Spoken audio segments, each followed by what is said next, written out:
নমস্কার। আমি একজন 2022 টেট পাস ঐক্য মঞ্চের একজন সহযোদ্ধা।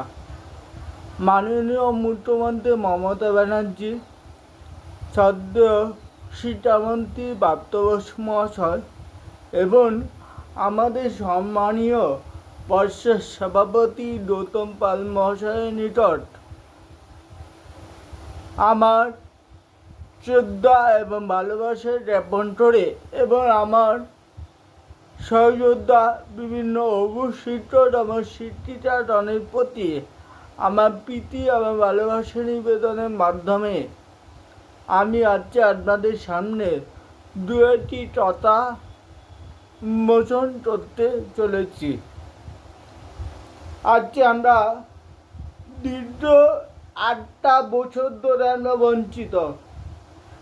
2017 লাস্ট টেটের নোটিফিকেশন বেরিয়েছিল, যেটা কালক্রমে 2021 সালে পরীক্ষা হয়, তারপরে 2022 সালে টেটের রিক্রুটমেন্ট হয়। তারপরে আমাদের 2017 সালে যারা টেটে অ্যাপ্লাই করতে পারেনি বা বিভিন্ন কারণে ওই টেটে সফলতা পায়নি, তারা আবার পুনরায় টেট দিতে পেরেছে 2022 সালের ডিসেম্বরে 11 তারিখ। দীর্ঘ 5 বছর পরে টেট হয়েছিল, যেটা রুলস হচ্ছে প্রতি বছর টেট কন্ট্যাক্ট করা, কিন্তু টেট নিতে পারিনি এই সরকার।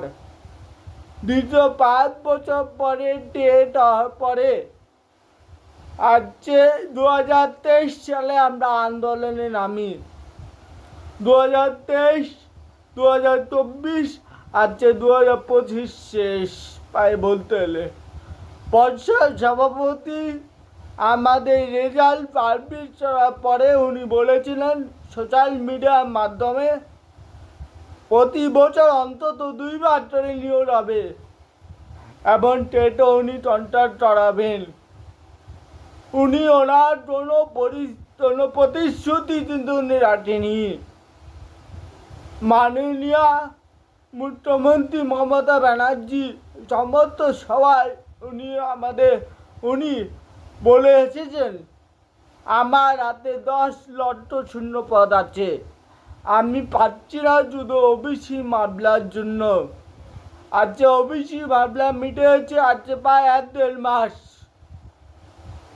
কিন্তু আমাদের দাবি মাত্র 50,000। এটাটি আমাদের অন্যায় দাবি। এই দাবিটাটি অন্যায়। আজকে দিতে ইচ্ছুক বন্ধ। আজকে 2012 সালে আপনাদের রিপোর্ট অনুযায়ী, এটা আমাদের ব্যক্তিগত, আমাদের টেট পাসদের ব্যক্তিগত রিপোর্ট নয়, এটা আপনাদের রিপোর্ট অনুযায়ী বিকাশ ভবন রিপোর্ট অনুযায়ী 2012 সালে প্রাইমারি স্কুলের সংখ্যা ছিল 72,000।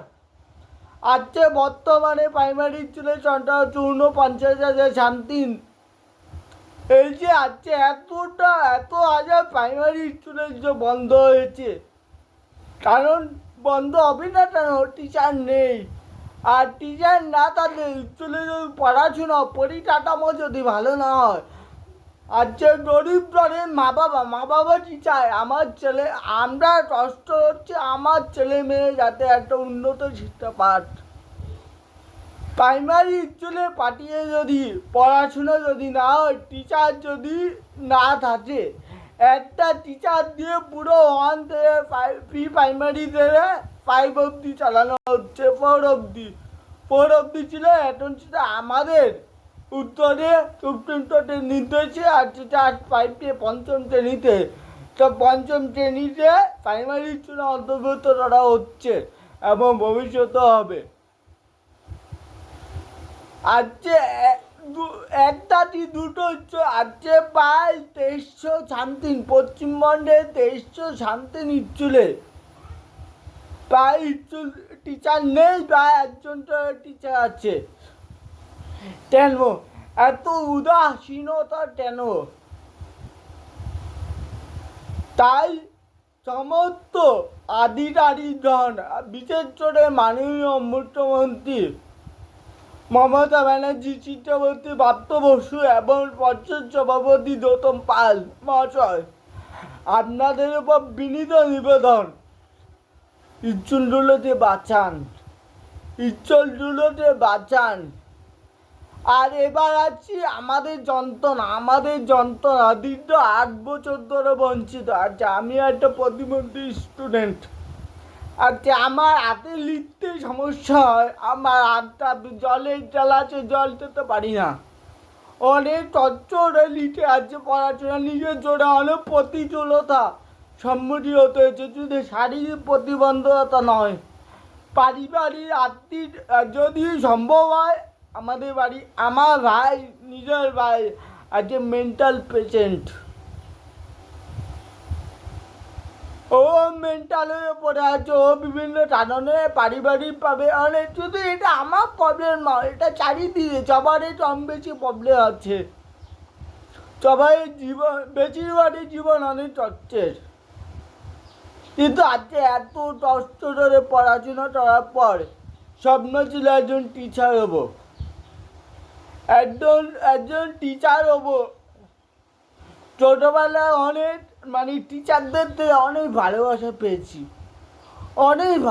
পেয়েছি, যে টিচার এবং ছাত্রের মধ্যে যে সম্পর্ক, সেটা হৃদয়কে পুরো আন্দোলিত করে। এখন আন্দোলন দিয়ে জল পড়ে, সেই স্বপ্ন, সেই কল্পনা করলে তবে হতে পারবো, তবেই চলে যেতে পারবো, কিন্তু আজ পর্যন্ত হয়ে ওঠেনি। আজকে প্রায় 29 বছর পার হয়ে 30 বছর হতে চললো। আজকে আমি আমার ব্যক্তিগত একটা কথা এই ভিডিওতে আমি শেয়ার করছি, যেটা শুধু আমার কথা নয়, যেটা অসংখ্য শিক্ষিত বেকার যুবকের মনের যন্ত্রণার কথা আমি এই ভিডিওর মাধ্যমে তুলে ধরছি। আজকে আমি শারীরিকভাবে প্রতিবন্ধকতার শিকার, কিন্তু আমাকে ভগবানের আশীর্বাদে এবং যারা ভিডিওটা দেখছেন তাদের আশীর্বাদে একটা মেয়ে আমাদের ভালোবাসে। আজকে 3 বছর ধরে অপেক্ষা আছে শুধুমাত্র আমি চাকরি পাবো বলে, কিন্তু ও আর তত অপেক্ষা থাকবে।